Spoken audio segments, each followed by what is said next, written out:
बिलावल भुट्टो जरदारी के स्टेटमेंट पे जो वो जर्मनी गए थे वहां पे एक हंगामा है, इंडिया से भी स्टेटमेंट्स आ रही हैं। कश्मीर के बयान से क्या हो जाएगा?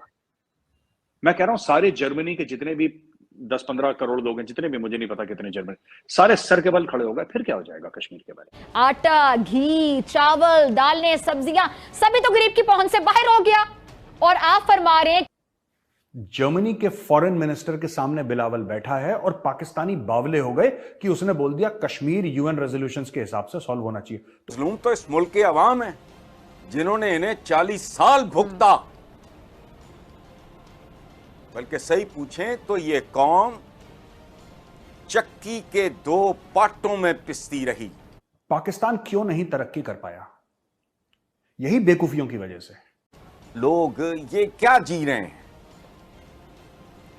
ये कौन सी जिंदगी जी रहे हैं? ये शायद पहली ऐसी कम्युनिटी है मॉडर्न वर्ल्ड में जो जिंदगी के दौरान जहन्नुम भुगत रही है। इतनी जो तुम शादियाने बजा रहे हो, जो लुडियां पा रहे हो, सड़क में भंगड़े शंगड़े डाल रहे हो, ये क्या होने क्या वाला है? यहाँ पे ये भी वॉशिंगटन डीसी में कुछ ग्रुप बात कर रहे हैं कि शायद America is interested in Pakistan और इंडिया एक दूसरे के साथ किसी झड़प में भी जाएं। इंडिया ने ये फैसला किया है कि वो यूएई से, यूनाइटेड अरब एमिरेट से 2 lakh KG 2 lakh kilogram gold खरीदने लगा है। ये इंडिया सडनली गोल्ड से इतना प्यार क्यों करने लगा कि 200 टन गोल्ड मोदी जी ने धनतेरस के मौके पर खरीद लिया कंट्री के? बिलावल भुट्टो जरदारी के स्टेटमेंट पे जो वो जर्मनी गए थे वहां पे एक हंगामा है, इंडिया से भी स्टेटमेंट्स आ रही हैं। तो ऐसा क्या हो गया, ऐसा कौन सी नई बात कर दी है? क्योंकि हमारे जो भी प्राइम मिनिस्टर आते हैं या जो भी, चाहे कहीं भी जाएं लोग, मिनिस्टर्स हमारे, वो कश्मीर की बात तो जरूर करते हैं। Bilawal, because Bilawal is a light weight. अभी बिलावल क्या करेगा बेचारा? देखिए, बिलावल जर्मनी गया है, बिलावल देकर के आया। बिलावल वहां से लेकर जरूर आया है, 10 मिलियन यूरो लेकर आया है बिलावल, और कश्मीर पे एक स्टेटमेंट लेकर आया। बिलावल ने दिया क्या वहां पे? कश्मीर के बयान से क्या हो जाएगा? मैं कह रहा हूं सारे जर्मनी के जितने भी 10-15 करोड़ लोग हैं, जितने भी, मुझे नहीं पता कितने जर्मनी, सारे सर के बल खड़े हो गए। फिर क्या हो जाएगा कश्मीर के बारे में? वो गाना गाना शुरू कर दें उर्दू में कि कश्मीर बनेगा पाकिस्तान, कश्मीरियों से नाता क्या, ला इलाहा इल्लल्लाह, डेली कव्वाली गाएं सारे जर्मन। फिर क्या हो जाएगा आरजू जी? इंडिया दे देगा कश्मीर।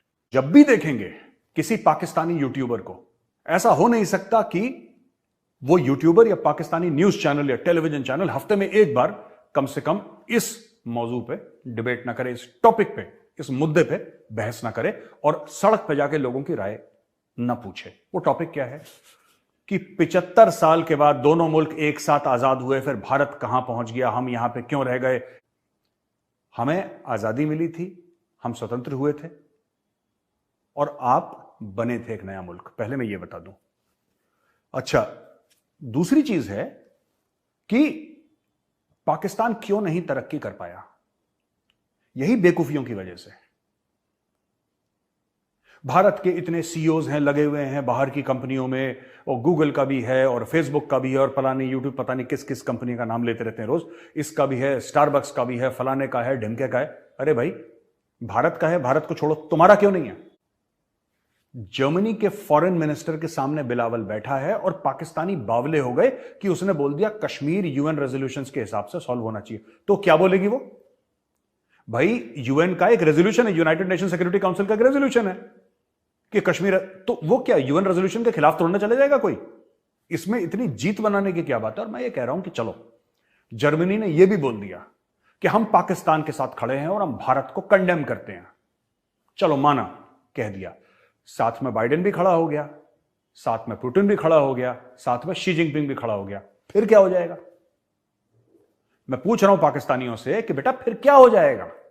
तुम्हें कश्मीर मिल जाएगा क्या? 75 साल में तुम 1 इंच जमीन नहीं ले पाए, हो क्या जाएगा मुझे ये बता दो। इतनी जो तुम शादियाने बजा रहे हो, जो लुडियां पा रहे हो, सड़क में भंगड़े शंगड़े डाल रहे हो, ये क्या होने क्या वाला है? एक देश के, एक कंट्री के फॉरेन मिनिस्टर ने कश्मीर के बयान दे दिया and you are calling it a major diplomatic victory.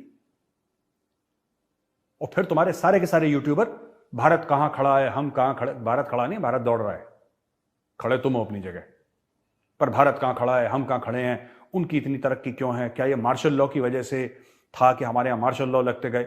Martial law एक रीजन हो सकता है, पर सबसे बड़ा कारण यह है कि तुम्हारी जितनी भी सरकारें हैं वो बैल बुद्धि हैं। भूसा भरा हुआ है, यहां पे गोबर भरा हुआ है। बिलावल लल्ला चले गए, बिलावल लल्ला ने जाके बोला कि कश्मीर बोल दो, तो उसने 10 मिलियन यूरो तो दिए उसको भीख में, उसने कश्मीर बोल दिया। ये बावले, अरे भाई अभी वो मरियम नवाज जो है, उसकी बेटी, जो नवाज शरीफ की बेटी है, उसने बयान दिया कि मैं जा रही हूं बाहर अपना इलाज करवाने के लिए, लंदन जा रही हूं मैं अपना इलाज करवाने के लिए। तो देखिए, लंदन ये जा रही है इलाज करवाने के लिए, क्यों? क्योंकि पाकिस्तान में एक अस्पताल नहीं है जहां पे ये अपने नॉर्मल, मतलब सर्दी जुकाम से ज्यादा पाकिस्तान में इलाज नहीं होता किसी चीज का। पर इसमें बिलावल की भी गलती नहीं है, क्योंकि पूरी पाकिस्तानी कौम को कश्मीर को लेकर ऐसा पागल कर दिया है, पाकिस्तानियों को कुछ नहीं पता कश्मीर में है क्या। और उनको यह बता दिया गया कि जिहाद फी सबीलिल्लाह, अल्लाह के रास्ते पे तुम्हें जिहाद करना और तुम्हें कश्मीर, बस इतना दिमाग में उनके फिट कर दिया कश्मीर का। वो लगे में घोड़े दौड़ रहे हैं उनके। तो यार एक बात बताओ, छोटी सी बात, जर्मनी ने बोल दिया तो हो क्या गया इससे? इससे क्या फर्क पड़ गया जनाब? जर्मनी तो क्या हुआ? जर्मनी, तुम क्या, जर्मनी तुम्हारा मालिक है, तुम नौकर हो जर्मनी के, कि जर्मनी ने बोल दिया तुम बड़े खुश हो गए। Major diplomatic win for Pakistan. मुझे तो लॉजिक ही समझ में नहीं आया इनका। और फिर तुम लोग जाके यूट्यूब पे वीडियो बनाते हो कि भारत यहां खड़ा है, हम वहां खड़े हैं, वो वहां खड़ा है, वो नीचे खड़ा है, वो ऊपर खड़ा है, और 75 साल में इतना गैप क्यों आ गया? इसलिए गैप आ गया क्योंकि बावलों तुम लोग ठीक से काम नहीं करते।